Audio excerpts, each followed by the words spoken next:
Welcome to Dweller of the Dark. We are a channel honoring the yellowed and blackened bones of many prominent authors. We will be digging up several obscure, strange, and forgotten authors who influenced many of the great horror, science fiction, and fantasy writers today. More tales of the horrifying, obscure, strange, and forgotten are climbing out of the tombs. Subscribe, comment, like, donate, or I'll send Thaddeus Forge to steal your heathen soul. Unknown horror masters, send us ghoulish delights for the Skull and Bones collection. Your pound of writer's flesh will continue to feed our ghouls for now. Books, websites, podcasts, in the links below. Children of Horror, Legion of Ghouls. Tonight, we gave this one a lot of thought, literally. The tale that inspired the 1958 horror science fiction classic, Fiend Without a Face. Amelia Reynolds Long's The Thought Monster. Enjoy. The Thought Monster by Amelia Reynolds Long. First published March 1930. The first of the series of outrages was the case of Welton Grimm. Grimm was a retired farmer with a little place about 3 miles from town, who apparently had not an enemy in the world. Yet one morning, he was discovered dead in a patch of woods near his home with a look of horror on his face that made the flesh creep on those who found him. There were no marks of violence upon the body, only that expression of horrific revulsion at unspeakable things. 2 doctors, a coroner, and a jury puzzled over it, and at last gave out the statement that he had been the victim of a heart attack, which nobody believed. For a while the case was discussed, as all such things are in small towns. Then, just as it was about to drop into oblivion, the second blow fell. Another man, a stranger this time, was found dead under identical circumstances in the same spot. Before the town could digest this, 2 half-grown boys were added to the list of victims, and the very next night, a woman was found dead under similar conditions about a mile distant. The police scoured the countryside for the culprit, for it was now admitted that the deaths were the result of foul play, but to no avail. They could find nothing. There seemed to be nothing to find. But when again the terror struck, this time claiming for its victim the mayor himself, the townspeople decided that something drastic must be done at once. And they sent to New York for a detective.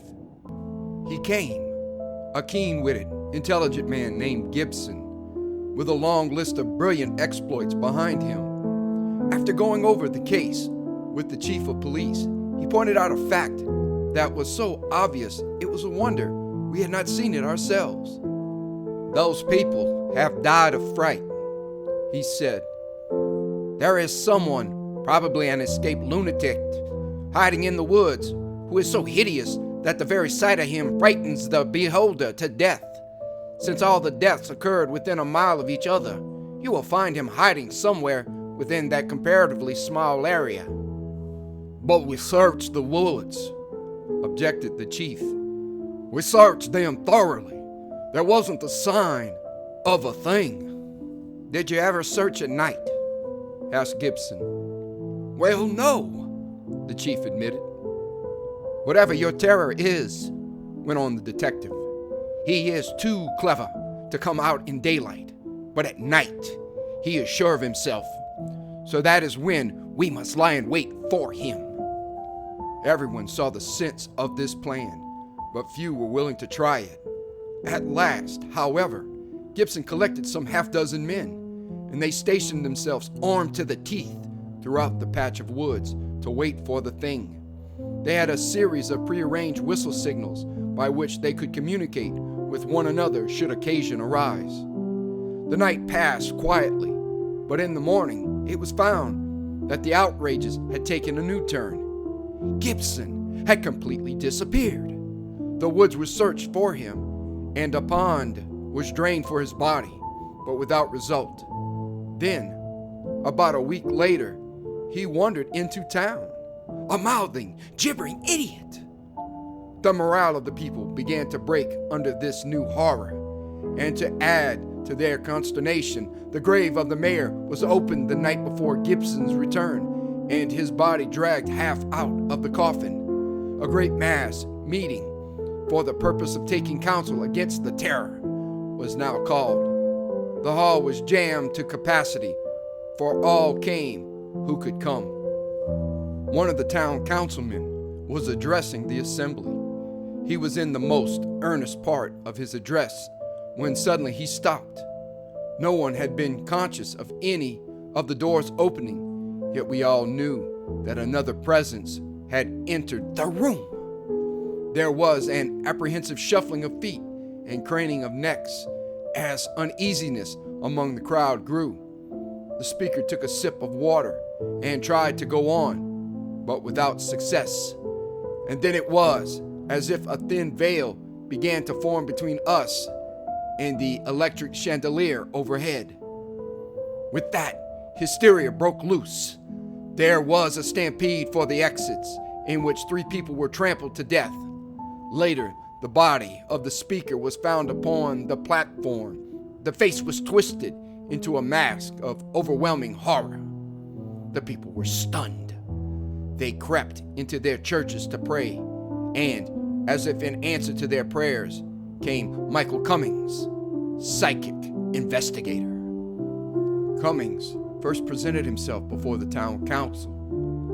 "I have been reading about your trouble down here," he said, "and I would like to try my hand at solving the mystery."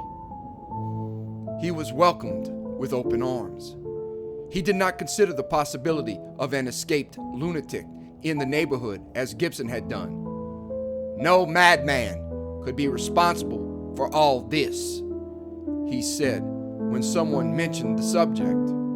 It takes more than the sight of a poor, deranged mind to kill a strong man. I believe that there is a supernatural force at work, possibly one of the little understood elementals that are sometimes aroused or liberated by a disturbance of the laws of nature. I shall go out to the woods around dusk this evening and look the ground over. But man, gasped the town treasurer, that's suicide. No man comes out of there alive who enters after nightfall. There is little danger until after night has actually fallen, smiled Cummings. Besides, even should I meet the terror, I am armed against it in a way that none of the others were. He went, but learned nothing. The next morning, a farmer who lived about a half a mile away was found dead in his barn. That afternoon, Cummings called upon Dr. Bradley, who was the coroner. I am going to make a strange request, doctor, he began. I am going to ask that you permit me to photograph the eyes of this poor man. The doctor, greatly mystified, gave his consent. In a case of violent death, Cummings explained as he set up his apparatus, an image of the last thing seen is usually photographed upon the retina of the eye. I want to see whether a carefully developed enlargement won't show us that image. At Bradley's interested request, he promised to let him know the results of the experiment. 2 or 3 hours later, therefore, he returned to the doctor's office. I have drawn a blank, he confessed. The eye shows absolutely nothing. Your theory didn't work then? Asked Bradley sympathetically. No, Cummings answered. And yet, I don't see how it could have failed in a case of this kind. There is one alternative. Perhaps there was nothing for the dying man to see. What? Objected the doctor. I thought it was what he saw that killed him. Fear, said Cummings, can enter a man's soul through other senses than sight. Anyway, I shall work on that hypothesis for a while and see where it leads me. Abruptly, he changed the subject. Who lives in that rambling old place half a mile out from town? He asked. A scientist named Walgate, answered the doctor. I'll admit, he went on quickly, that the location of his house and his being something of a recluse make it look as if he might be concerned with the mystery. But we have proof that he isn't. For one thing, he was here in town in the company of the most reputable people the nights that the first 3 outrages took place. Could he have any sort of creature concealed about the place on which he might be experimenting? Asked Cummings. No, answered Bradley. He isn't that kind of a scientist. Psychology, in its most abstract form, is his line.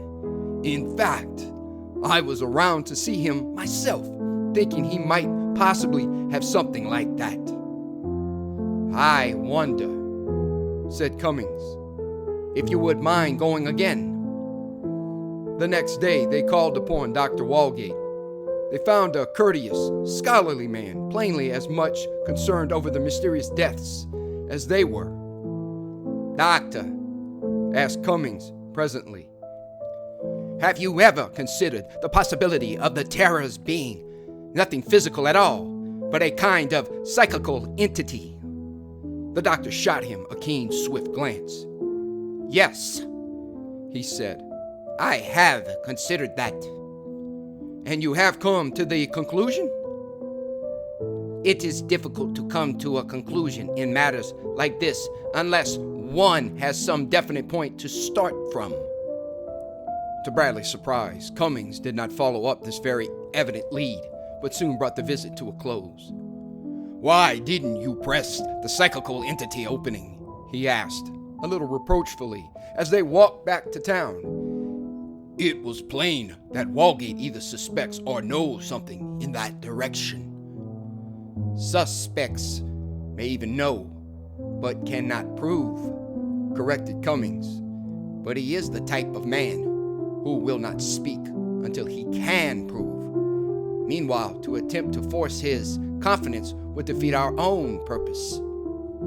At Cummings' suggestion, the people in the outlying districts kept violet-shaded lights burning outside their houses after nightfall.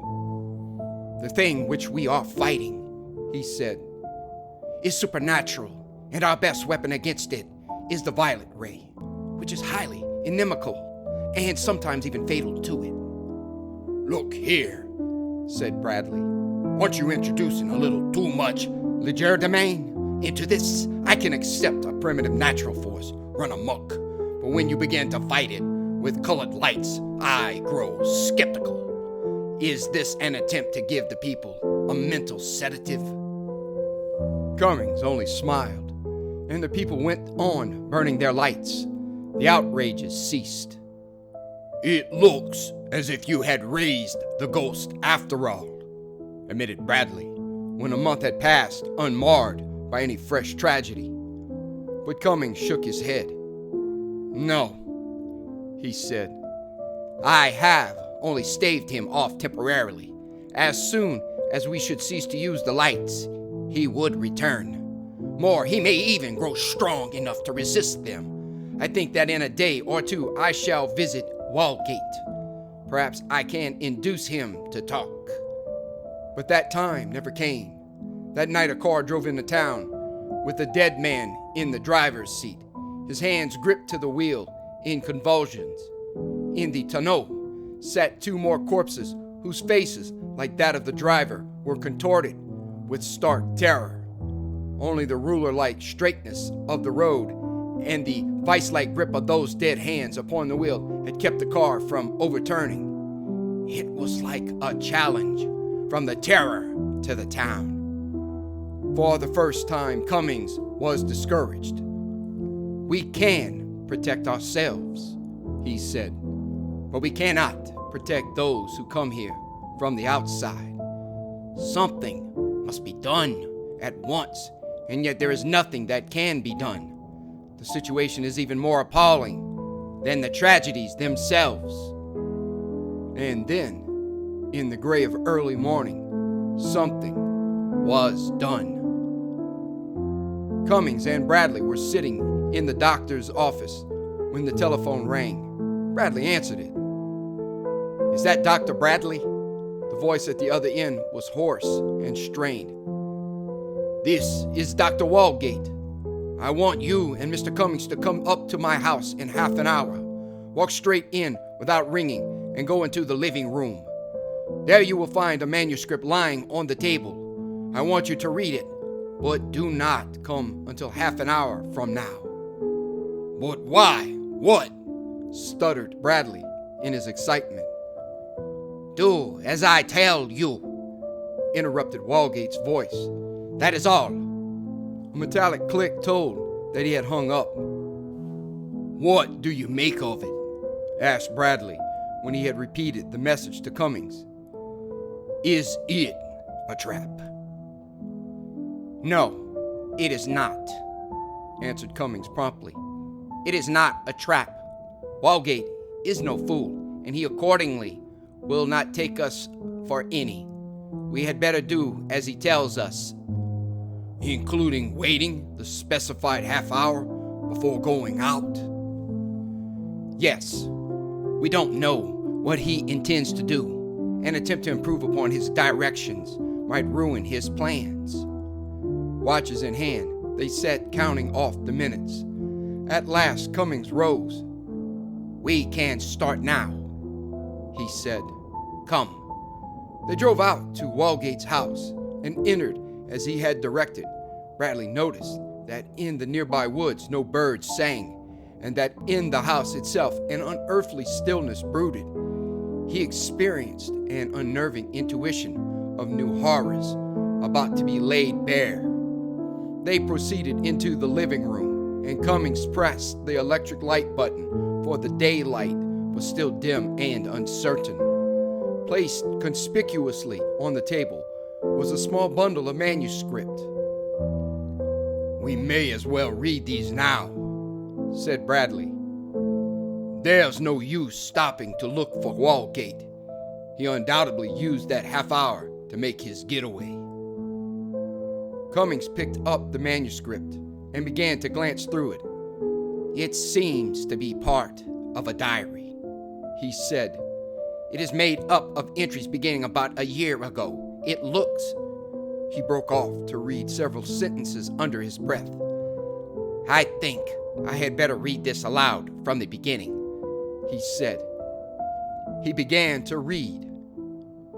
August 4th. Have been studying the material existence of thought. A fascinating subject. If thoughts have material existence, why could not the thought essence be concentrated too? Off on that wild theory again. I am too old for this nonsense. August 7th. I wonder if many of the so-called psychic phenomena, such as table tipping and the like, are not in some way connected with the materiality of thought. I am tempted to try a few simple experiments. August 11th. I have been wasting time on these silly experiments. I must return to my respectable psychological studies. August 13th. Success! Today I moved a small object by the power of thought alone. Since this can be done, what will not be possible once the power is properly developed? August 25th. I have complete mental control, and now my old theory returns. Shall I consider it seriously? It seems too silly even to write down here. And yet. August 27th. I shall do it. I shall create a mental being by the concentrated power of pure thought. I am making arrangements with an architect to build in my house a room lined with lead, since lead is least conductive to thought waves and so will not permit the precious thought essence to escape. September 16th. The room is finished. I have been spending 5 hours a day in it, concentrating upon my thought creature. October 18th. Today I thought I detected a kind of gathering tension in the atmosphere, but probably it was my imagination. It is too early to look for results. November 24th. The strain of my experiment is beginning to take my strength. December 12th. I fainted today in the lead room. December 29th. Have been forced to give up my experiment temporarily because of my health. Have locked the lead room in order that the thought essence may be preserved until I can return to complete my work. January 5th. Am recovering rapidly. January 18th. All my work has gone for nothing, and through the carelessness of a servant.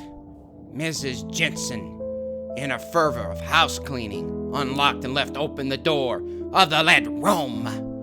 If I am to go on with my experiment, I must begin again at the beginning, for all the precious thought essence has escaped. And just when success was so near, I have discharged Mrs. Jensen. I shall keep no more servants. May 1st. We have had a sad accident here. Welton Grimm, a neighbor of mine, was found dead this morning on the road which runs by the patch of woods between his farm and my house. A pity. Grimm was barely past the prime of life. Dr. Bradley says it was heart failure. May 15th. A strange coincidence. A stranger who was stopping in town was found dead in almost the same place that they found poor Grimm. Oddly enough, the cause of death was the same too. Some of our more superstitious citizens are alarmed. May 17th. Something is wrong here. 2 boys, who, fired by the talk of their elders, had gone exploring after dark in the region where the deaths occurred, were found dead there early this morning. Someone is responsible for these tragedies. Coincidence does not go so far. May 18th. Another. A woman this time. On the face of each of the victims is a look of acutest terror. What can it mean? May 20th. Had a most peculiar experience today. I was sitting in my study at dusk. Suddenly, I felt that I was not alone, that there was another intelligence in the room with me. I looked up. There was no one there. I switched on the lights, and the illusion vanished. Am I becoming the victim of nerves? May 25th. Another victim. This time, our mayor. What is this terror that is stalking among us? The people have sent to New York for a detective. June 1st. I am being haunted. 3 times this week, I have felt distinctly that someone was following me, but when I turned to look, there was no one. Dr. Bradley called. Discussed series of tragedies. June 2nd. I am not alone in the house. Something is living here with me. I enter a room and know that it has just been occupied by another. I go down a dark hall and feel something lurking in the shadows. Yet I search and find nothing. Only brilliant lights can hold the thing at bay. June 3rd. Gibson, the New York detective, has disappeared. Is he, too, a victim of the terror? A thought has come to me. Is there any connection between the terror and the thing that occupies my house with me? June 5th. I have solved the mystery of the terror, and the solution is more awful than was the mystery itself. I had gone into the lead room for some books that were stored there. Presently, I became aware that something was in the room with me. This time, I did not look up, but stood perfectly still, waiting and listening. And then the air was filled with something that had being, yet was not made of matter. Great, waving tentacles were groping for my mind, trying to suck it into themselves. With a scream, I rushed from the room. The experiment, which I began last fall, had succeeded without my knowing it, and I have let a thought monster loose upon the community. June 7th, even a thought monster cannot live without food. On what does this demon subsist? Can it be that? June 9th, last night I committed an atrocious crime against society, but it had to be. I entered the cemetery and opened the grave of the mayor. One glance at his blackening face showed me that he had died an imbecile. My suspicions were right. The thought monster is a mental vampire feeding upon the minds of its victims. June 10th, Gibson has returned, but his mind is gone. The intelligence that was James Gibson has been swallowed up in the maw of my detestable invention. I am responsible for his state and for the deaths of those other poor wretches. But what can I do? If I tell the people the nature of this force that is terrorizing the community, they will not believe me. What ordinary man could accept a creature created entirely of thought? June 12th, the thing is growing bolder. Last night it entered the town hall, where nearly 1,000 people were assembled and caused a panic. 3 people were killed, not including one of our councilmen who fell a victim to the thing.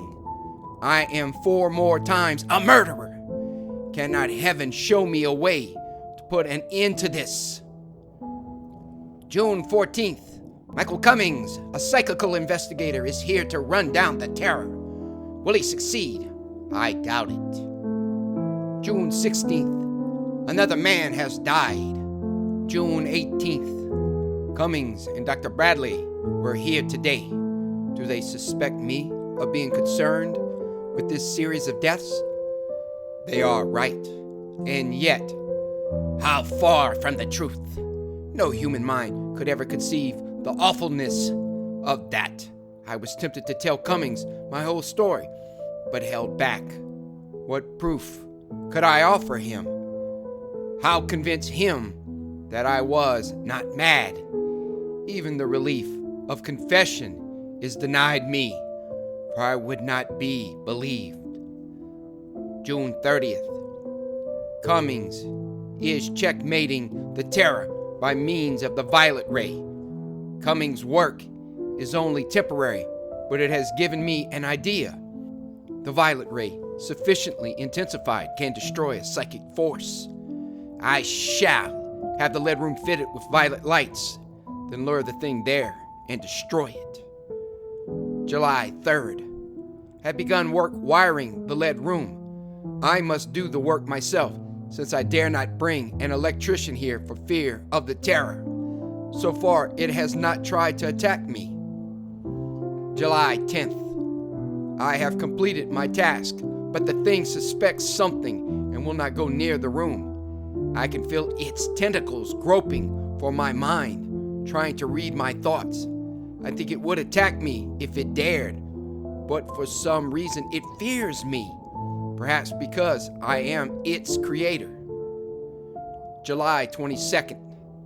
The thing is becoming desperate through lack of food. I can feel that it is planning some bold move. Is it marking me for its next victim? July 24th. This is the last entry I shall ever make in this diary, and it is addressed to you, Dr. Bradley and Mr. Cummings. Tonight, I was in town when the death car arrived. I knew then that the thought monster must be destroyed at once. Nature always meets a vital emergency, and so she met this one. As I looked upon those 4 poor beings whose minds had gone to feed the thing I had created and whose lives had flickered out in the horror of what was happening to them. I saw clearly the one way to stop the havoc for which I was responsible. When I telephoned you, I bade you wait half an hour before coming here in order that I might arrive ahead of you and put the first part of my plan into execution. For I feared that should I take you into my confidence beforehand, one of you, through distorted humanitarian motives, might attempt to stop my going through with my design. This, then, is my plan. I shall go into the lead room with all mental guards down. The thing has been particularly inimical to me lately, and finding me in that state will follow me in. Then I will close the door on both of us. I do not think that the thing will suspect.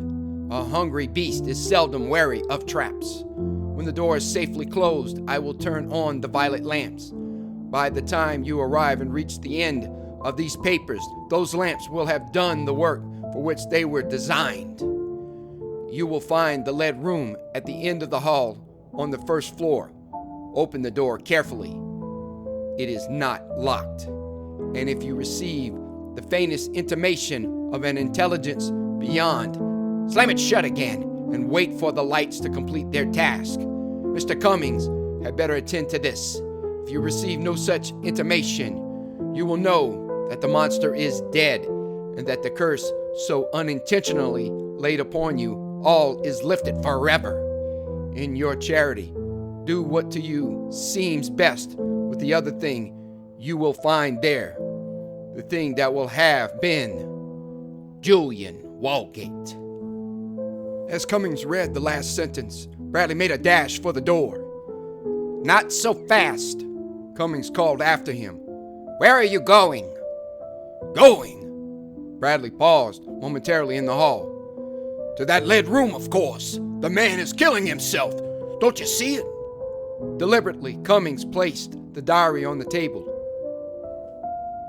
If any harm was to come to Walgate, he said, the damage is already done. If not, a few minutes more in there can do him no harm, while our too hurried and careless entry may undo the work for which he was ready to pay the highest price in man's power.